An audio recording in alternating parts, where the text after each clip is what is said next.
live look now at the roads here in Middle Tennessee. We've seen a lot of rain throughout the day. It's still coming down. Our Steve Mailing joins us live in the passenger seat. Steve, where are you and how are the roads looking tonight?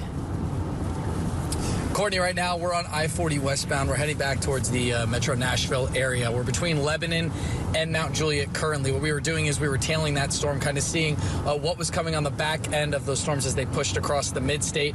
What I can say is there's still a decent amount of coating from the rainfall that we've seen in the past hour alone, and there is a little bit of ponding on side roads. We went out to a couple different calls for trees down throughout the area, wires down throughout the area. I know we're dealing with some power outages in the area because of it, but I think this is really just a big sigh of relief for a lot of people here in the Midstate. I know we had a lot of anxiety going into days like today with the severe threat so high, but luckily a lot of this has just been trees down and a decent amount of water on the roadways. Just as a quick reminder, we know that a lot of this water will likely recede by the morning, but still be on the lookout because there are areas of usual concern that you may see flooding. So in those situations, by all means, folks, if you don't know what you're driving into, you likely won't know what you're driving into, more shall I say, if you're driving into a flooded roadway. So just steer clear of those. I think first responders have done a pretty good job tonight of putting barricades up in situations where flooding has covered that roadway. But it's just something to really keep your eye on, especially with low visibility. When the sun's not out, you won't be able to see the road as well. So just keep that in mind. Take things a bit slower tonight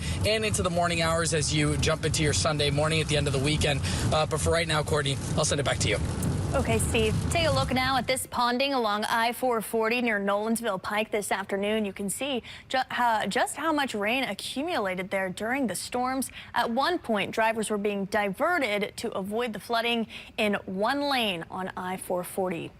People in Clarksville are dealing with flooding yet again. We've been getting pictures and videos from our viewers showing the roads there covered in water. This is along Freestone Drive. Residents say this is the same area that had heavy flooding back in February. Take a look at this flash flooding we see in Waverly. The waters are very high in this creek. One of our viewers sent us this video as well. As you can see, that water did not go over the bridge itself, but still the water level is much higher there than normal.